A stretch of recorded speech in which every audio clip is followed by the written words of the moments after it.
I made a mistake. So the other night, it was Sunday, I think. I was packing all throughout the day because the orders were coming in, and it was too many to kind of do in one session. So I packed everything up all throughout the day, and somehow I mixed up two labels.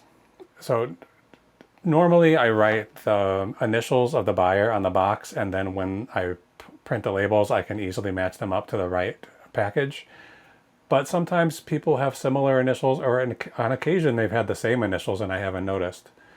And sometimes I'm just getting in a big hurry, and it's possible to make this mistake. So this is the second time I haven't made this exact mistake before, but not too long ago I sent two packages. I printed the same label twice and printed and put the same label on two different boxes, and one buyer got both of those boxes.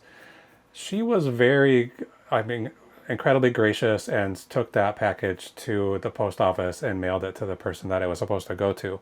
So that was a mistake I made that turned out very well. That was someone who became a viewer of this channel. Her name is Susan, and she's a real great supporter, and I really appreciate everything that she's done for me. So that's like the best case scenario when you do a mistake like this, that you're going to find a buyer who is understanding and reasonable and able to help you solve the mistake.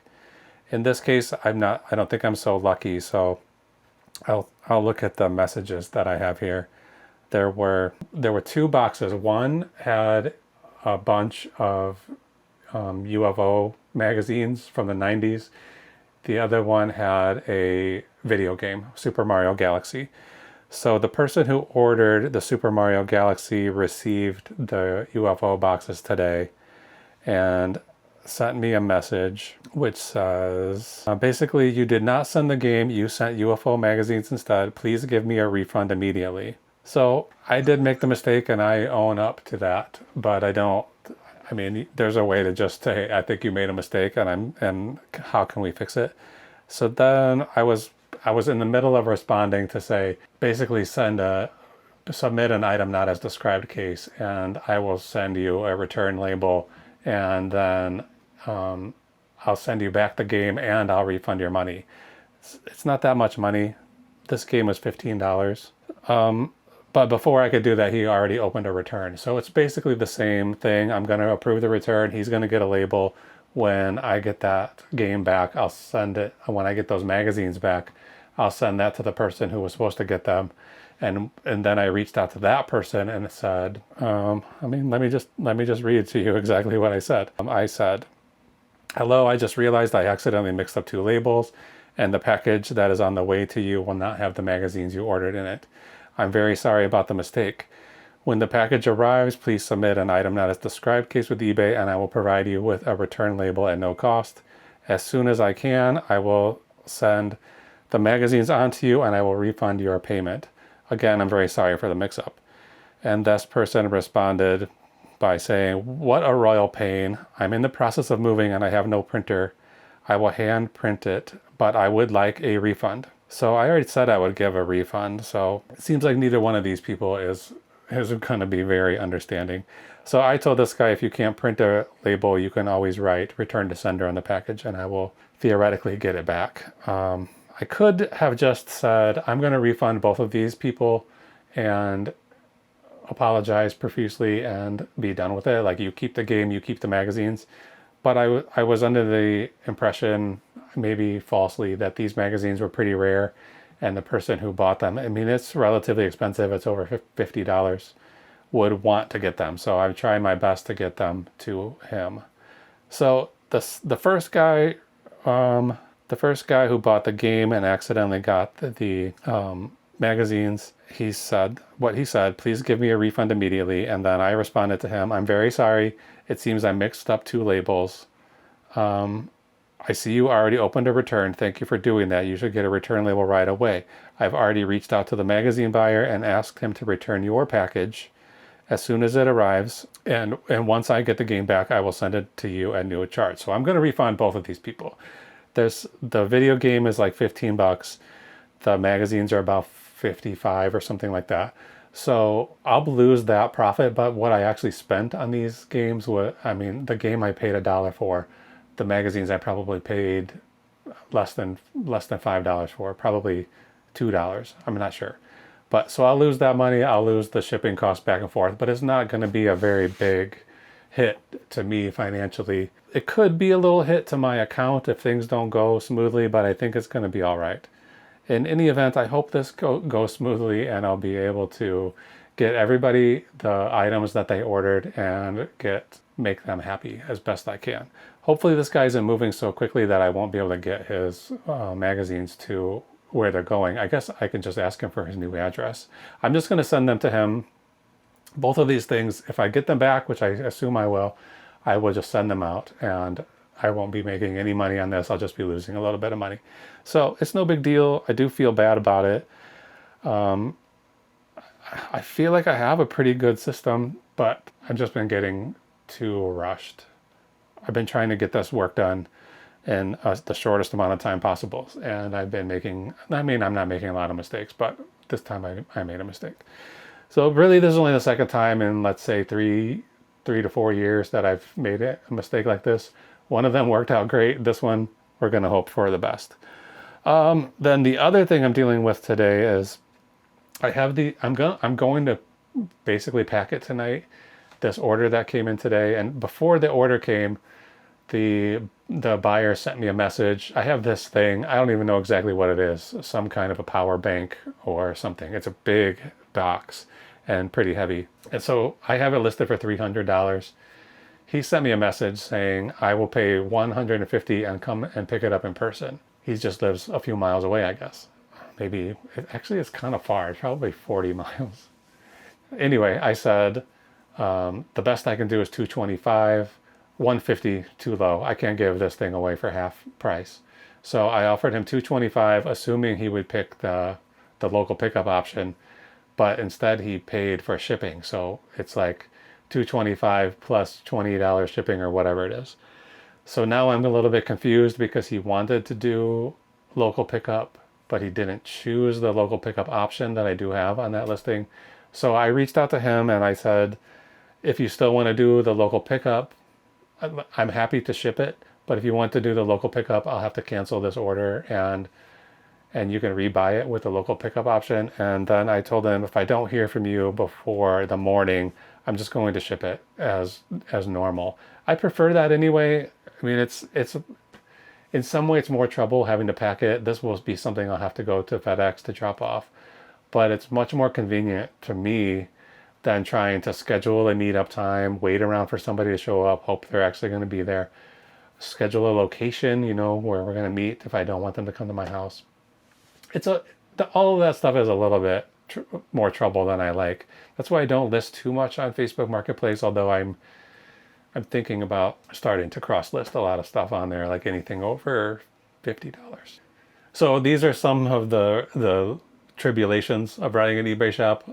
I've made a mistake, and then a buyer has potentially made a mistake. I'm not sure what he wants, but I hope that he just wants me to ship it because I can do that very easily. I'm set up for that. But tonight I only have 3 orders to ship, so it's not that much, and one of them might not even get shipped. That might turn into a local pickup. I only have really one thing that's ready to list, and it's another one of these boat propellers. So I think I'm going to shut the camera down and get a few listings done, get the drafts written up for the 2 cameras that I pulled out of my death closet last night, death pile closet. If you saw that video last night, you'll know what I'm talking about. If you haven't seen it, go back and watch that. It's a great one. But I got 2 pretty good cameras there and 2 pretty good shirts that are fairly valuable. It's about $300 or $350 worth of products. So I might shut the camera down, get those things ready, take pictures of those items, and then head to the kitchen to do packing. So yeah, I'm gonna do that right now. Okay, so here's one of these propellers. I've been trying to get a few of these listed on my lunch breaks at work. Today I only got 1 accomplished. Yesterday I did 3, the day before that 2, so this is number 6 out of, I think, 27. So I took all the pictures of this. This one's going to be ready to list tonight. I'm just going to list it right now, and then I'll start. Then I'll work on the next thing. So I'll show you that in a second. Okay, this camera came out of the closet last night. I've had this for at least a year, probably a year and a half, and I don't know why I haven't gotten around to listing it, but I just put a battery on it yesterday. It works just fine. I just took some photos of it and did a little video showing that it works.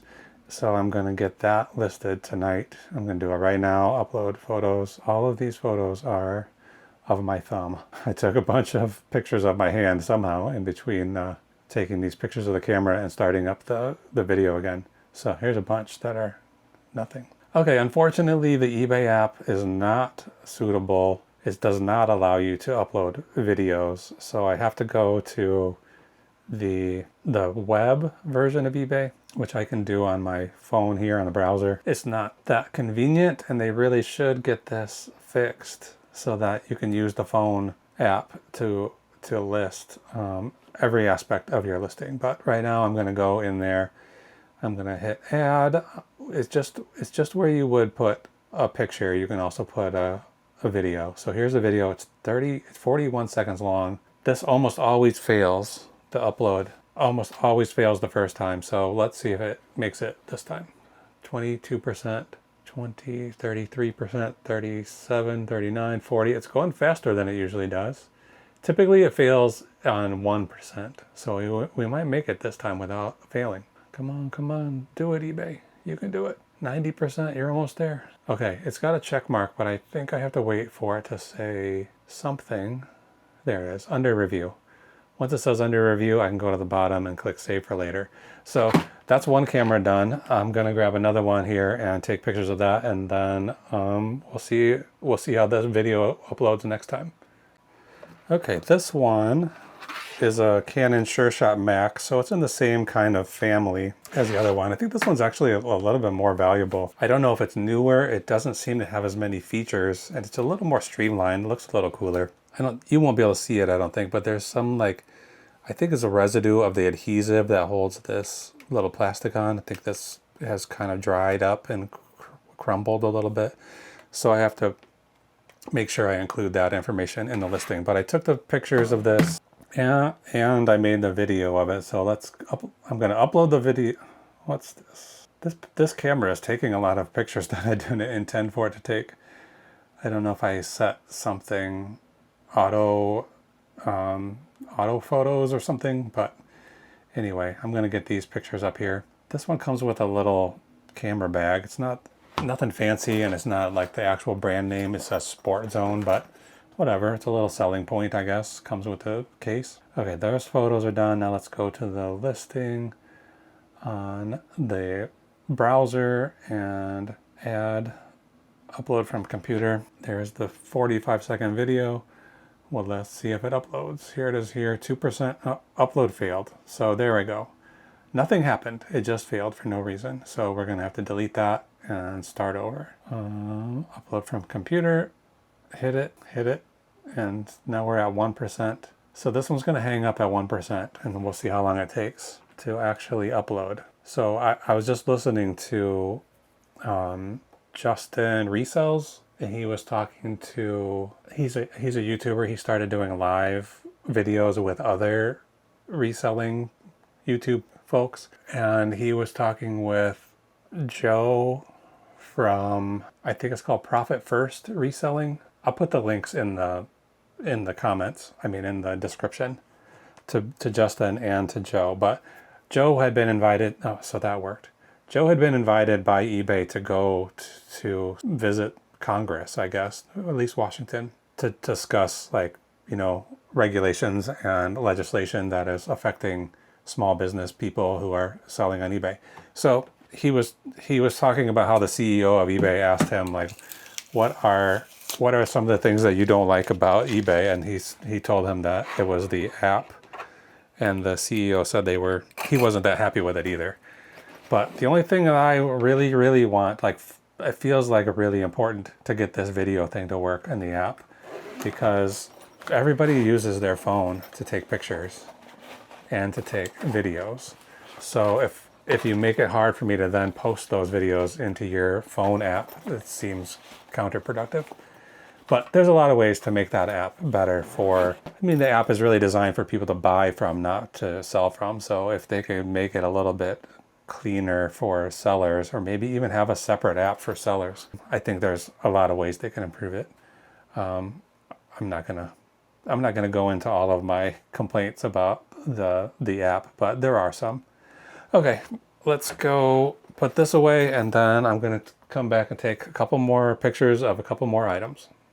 I got this Vince cashmere blend sweater, all photographed and measured and everything. I got it in a nice bag and numbered 281. I just have to find a tote bin to put it in. So I'm gonna do my next shirt here, which is a Pendleton flannel shirt, and then take photos of that and then get it bagged up as nicely as I can, and then put these both away. So stick around for that.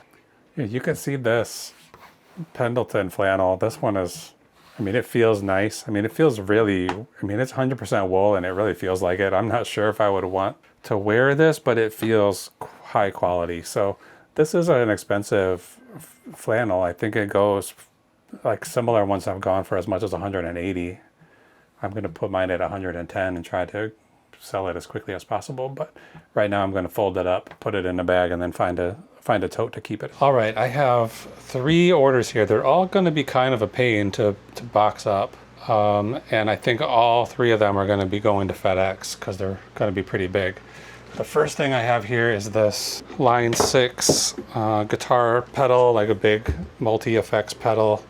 I just listed this. When did I list this? Just like 2 days ago, maybe. I pulled it out of the death pile and listed it on the 15th. So a little bit longer than I thought. So like 9 days ago.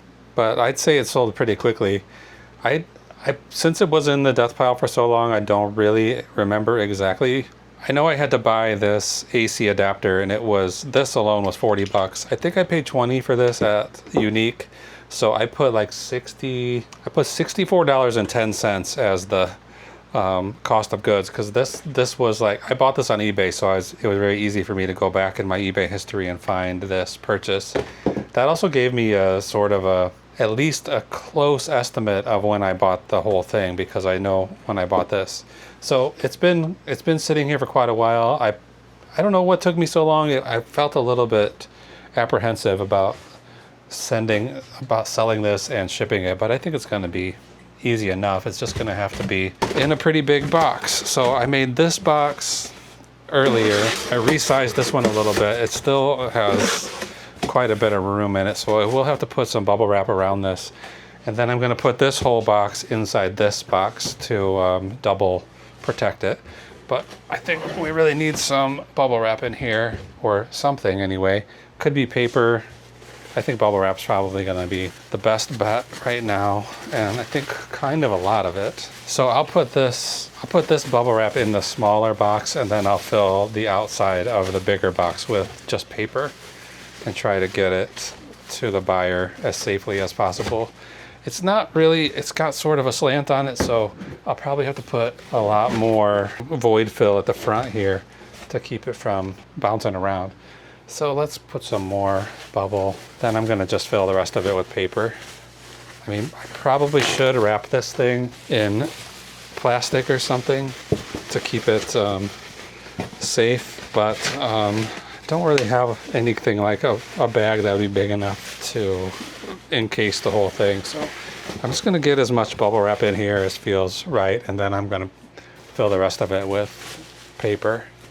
So yeah, I got, what did I say, $66 or $68 into this, 64, and I sold it for $130, which feels like a good amount, but I mean, that is a pretty high cost of goods, and this shipping is not going to be inexpensive either. So right now it's at $73.16 after shipping. I bet it's going to be like $17 or $18 shipping on this, maybe more. We'll drop down to about, I don't know, $50, $58, something. I don't know. We'll see. I'm going to put a lot of paper in here. I have the fan on, so I don't think you could probably hear it over all this crinkling paper and stuff, but if you can hear it, I apologize. But these are some labor-intensive packages I'm doing, and I need this cool air to keep me from overheating. Okay, I think I want this I left this long so that it would be sort of double layered of cardboard to protect it. And I put some sheets of cardboard in the bottom, the flaps that I cut off. This box was much bigger before I cut it down. So I just took the flaps and put them in the bottom. So it should be like double layer of cardboard on the bottom to protect it, double layer on the top to protect it. And then we're gonna put it in that big box. And I gotta remember to include the power source, because I did not put it in the small box. It's gonna go in the big box. And that big box is pretty big. I might resize it down a little bit, maybe 1.5 inches to make it so I don't have to just fill this thing completely with paper. This box has been through the mail before. Don't know what was shipped in here. All right, I just put a new blade on this knife, so it's good and sharp right now. This is the perfect time to cut a finger off, so I got to be careful. Sorry. I don't usually like to film these big boxes because there's so much, like, you know, what can you see when the box is just giant and blocking your view? So doing the best I can. Okay, let me move this up here. And then we're gonna just fill this. I got all this brown paper, so get that in there so we don't have to use, I mean, I'm gonna have to order a roll of paper tonight because I think we'll probably go through basically this whole roll by the time we're done packing this one package. All right, so yeah, it's a little tight. I mean, it's a little hard to get this perforation to bend when there's another perforation so close to it, but it's not too bad. We'll get it. Forgot to cut this one.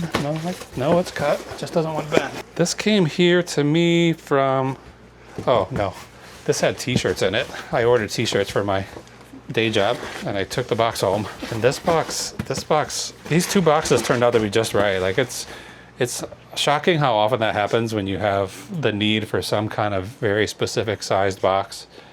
And I just happened to have it, or I just found it the day before or 2 days before. So we're gonna get all the outside of this packed up with paper, and then I'll put more on the top as well. And it's gonna have to be, that thing is heavier, like much heavier than it looks. So we gotta get quite a lot of paper in here to keep it stable. And don't let me forget this. Maybe it's too small now. Let's see. I'm gonna just put it in there right there. I think that'll be fine. I don't know. I don't feel great about that, but I might rethink that. I think when I bought that, it just came in a bubble mailer. This power source. So if this closes, it's too tall. Shoot. All right, I'm gonna pull this. I'm gonna have to open this box and stick it inside here. I guess this box doesn't really need to be sealed that well because it's getting a whole nother box around it. So stick this in here, really smash it in there, then close this again. Well, this was a little janky, but the job is done. Okay, push it in there, and then just gotta fill the whole top of this with a bunch of paper. Okay, need more. So yeah, this one's for sure going to FedEx. This one's almost certainly going to FedEx unless the guy decides to do the local pickup option. But so far I haven't heard anything from him. It's been a few hours. I know people aren't just staring at eBay all day long like I am, but I was hoping to hear back pretty quickly to know if I should ship that or not. I mean, I really don't mind shipping it. I'm going to FedEx tomorrow anyway, so I could take 3 packages instead of 2, and then I don't have to figure out when I'm gonna meet him. Okay, this box looks like it's been through the ringer, but it's actually pretty solid. I'm gonna put more tape on it. I really want this to be secure. It's a $130 item. It's not like it's you know, a $10,000 item, but it's not a $10 one either. So gotta pack it up, keep it safe. It feels good, solid. These boxes really go through a lot when they send them.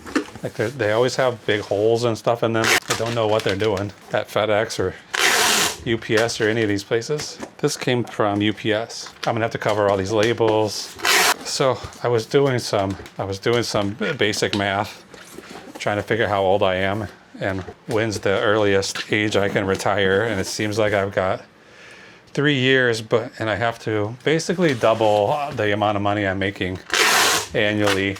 Then I could feel good about retiring and having enough money to live on. So this $50,000 I'm trying to make this year, I need to increase it by 2 at least. Try to get, I mean, I feel like if I could make 90,000 in a year, I could feel okay that I could retire early. I would have to take a little bit smaller of a pension if I retire. Like if I want to get my whole pension, I have to work for another 20 years, which I do not want to do that. I'm tired. I am tired. So I want to be able to retire within the next 3.5 years. So anybody has ideas for me to double my income, tell me. Okay, that is heavy. Oh, let me mark it up. Line 6, move this.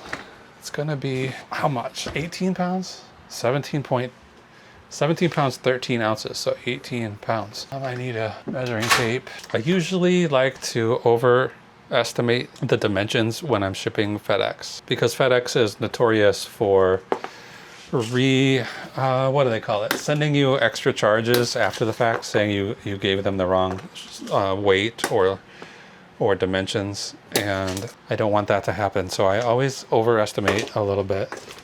And I've never had that problem with FedEx. So I read about it a lot, but I haven't had the issue.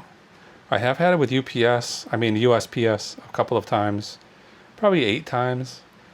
But a lot of times they do, they refund me money at USPS. This is going all the way to Texas. JCP, right, Texas. I'm trying to come up with a system that's gonna be foolproof so I never get the wrong labels again, but I feel like when you're doing this kind of shipping, it's gonna happen sooner or later. Okay, I'm gonna save this for last just in case.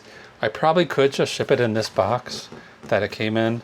This is like a big heavyweight backup battery, I think is what it is, but I don't really know for sure. Tripolite, I don't know. I had 2 of these and I shipped them, and I think I just shipped them in a box. But this box has been dinged up a little bit. It's got quite a few dents and bumps in it, so I probably will wrap that with cardboard. But right now I got to figure out what to do with these golf clubs, and I don't have any proper golf club boxes, so let me go sneak around my box inventory and see what I can find. Come on. So I couldn't really find, I don't have any tube, like perfect boxes for these golf clubs. These are 2 Ping golf clubs. They're not very valuable. I think I sold this for $36 plus shipping, so not the most valuable ones, but I'm working on this cardboard. I just found a box and I'm cutting it down to be the size of a golf club, I guess. And I've got flaps on it here, so I'll be able to just close it up when it's all done. And I'm going to mostly just, like everything else, just fill it with paper, get it in here, and try to get it floating in the center of this tube. It's not quite it's not quite a square. It's like a weird trapezoid, but whatever. It's gonna get where it's going. So I'm not gonna film this because it's too difficult to get this whole thing on camera, and I keep bumping the camera with it. So I'll come back when this is finished and tell you about the weight of it and everything. And then hopefully we'll have heard back about this Tripolite before then, but if not, I'm gonna wrap that in cardboard and ship it tomorrow in the morning. All right, this golf club box is not bad. It is trapezoidal, but it's pretty good actually. So I'm gonna set that aside, and then the next thing I'm gonna do is just go ahead and wrap this thing with cardboard because I haven't heard back from the guy. I'm gonna assume that this is getting shipped. So I'm gonna do that off camera too, because again, it's the same situation. This box is too big and too boring to watch somebody wrap with cardboard. So be back in a minute. Okay, you guys, I got this one all wrapped up. I'm gonna just go ahead and buy a label. And I guess if I hear anything in the morning that this guy wants to pick it up in person, I'll just cancel the label. But I spent about $50 in shipping today just on these 3 packages. So let's figure out which of these labels goes where. Okay, HS is this one in Illinois. I gotta start being more cognizant of which label goes where. So this one is JG, JG in Texas. Okay, that's the golf clubs. Then this has gotta be JCP in Texas. All right, so those labels are all on their proper boxes for sure. So let's see how much money we made today. Let's go to this spreadsheet. All right, the line 6 guitar pedal thing, I think is that one. After all fees and shipping labels and everything, we have earned $54.18 on that. For the trip light right here, $189.04. The shipping on this is unbelievably low because it's only going a few miles away, so I guess that's what does it. And then the golf clubs, the shipping is surprisingly high, and I think it's more about the length of the box than the weight, because it's very light. It only weighs like 4 pounds, maybe not even that much. But the buyer paid $11 to ship it, and it cost $15.50. So we only made $20.89 on the golf club. So we could have done better on those. I could have gotten that. I probably could have made this box a little bit shorter if I wanted to, but I don't want to. I'd rather lose $4 than spend any more time working on that box.